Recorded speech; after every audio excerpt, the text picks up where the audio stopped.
दोस्तों आज हम बात करने वाले टैक्स के बारे में।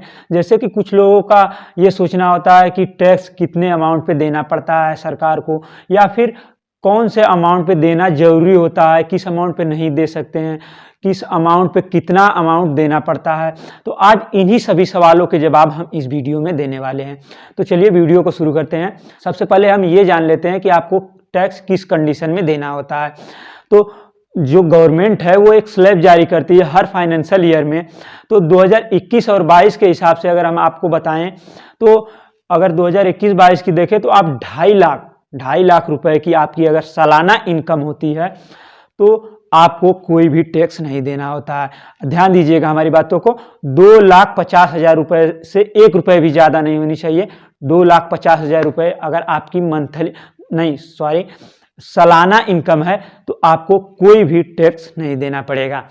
अगर उसके ऊपर अगर हम बात करें तो अगर 5 लाख रुपए अगर मान लें हम आपकी सालाना इनकम होती है तो 5 लाख में आपको 2.5 लाख तो आपका कुछ नहीं लगेगा। उसके आगे आपका जो 2.5 लाख आता है, 2.5 लाख के बाद जो 2.5 लाख बचता है आपका, तो उसमें आपका 5% टैक्स लगेगा। मतलब आपका हो गया 12,500 रुपये। मतलब 5 लाख अगर आप सालाना इनकम करते हैं तो उसमें आपका 12,500 रुपये आपको टैक्स देना पड़ेगा।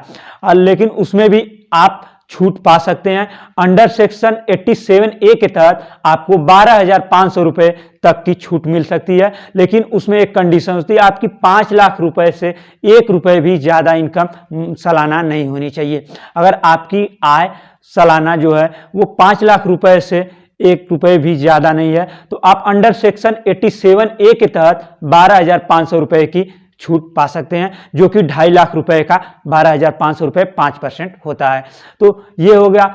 और उसके आगे आप मान लीजिए 10 लाख रुपए आपकी सालाना इनकम है तो 10 लाख में आपको 2.5 लाख तो फ्री हो गया, आपका कोई भी टैक्स नहीं देना है। उसके आगे 2.5 लाख जो है उस पर आपको 5% देना है। उसके बाद जो आपका 5 लाख बचता है 10 लाख में से, तो वो 5 लाख में आपको 20% का टैक्स देना होता है।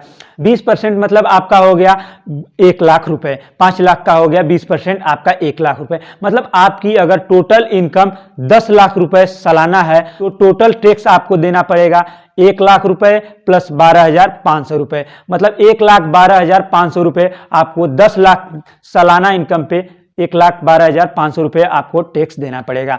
उसके आगे अगर आप 10 लाख से ऊपर अगर सालाना इनकम करते हैं तो उस पर आपको 10 लाख के ऊपर जो भी बैलेंस आप कमाते हैं, और वो चाहे किसी भी क्षेत्र से हो, या बिजनेस से हो, या आप नौकरी करते हो, या किसी भी क्षेत्र से हो, आप अगर 10 लाख से ऊपर का अर्निंग सालाना करते हैं तो उसका आपको 30% टैक्स लगेगा। मतलब आपको ये नहीं है कि अगर आप मान लीजिए 20 लाख रुपए सालाना कमाते हैं तो ये नहीं है कि 20 लाख का आपका सीधे 30% लग जाएगा। नहीं, आपका उसमें 2.5 लाख पे कुछ नहीं लगेगा। उसके बाद 2.5 लाख पे आपका 5% लगेगा। उसके बाद जो आपका 5 लाख है उस पर आपको 20% देना होगा। उसके बाद आपका जो 10 लाख बचता है उस पर आपको 30% देना पड़ेगा। इस हिसाब से आपको टैक्स देना पड़ता है। उसमें भी कुछ लोग कहते हैं कि क्या ITR फाइल करेंगे तो हमें टैक्स देना पड़ेगा, किसी भी अमाउंट का टैक्स देना पड़ेगा। लेकिन हम आपको बता दें, अगर आप इस स्लैब के अंतर्गत आते हैं, मान लीजिए कि 2.5 लाख आप अगर ITR फाइल किए, आपकी ITR फाइल में क्या होता है, ITR फाइल में आपको जो भी सालाना की आय होती है वो आप कितना का माल खरीदे हैं या फिर कितना कमाई हुई है वो सब आप टोटल उसमें दर्शाते हैं, फाइल बनाते हैं, उसको फिल करते हैं। तो उसमें आप गवर्नमेंट को पूरा बताते हैं कि हम कहाँ से पैसा कमाए हैं, कितना पैसा कमाए हैं, टोटल आप गवर्नमेंट को जानकारी देते हैं। तो अगर आपकी सालाना इनकम 2.5 लाख से कम होती है और आप ITR फाइल करते हैं तो आपको कोई भी टैक्स देने की जरूरत नहीं पड़ती है।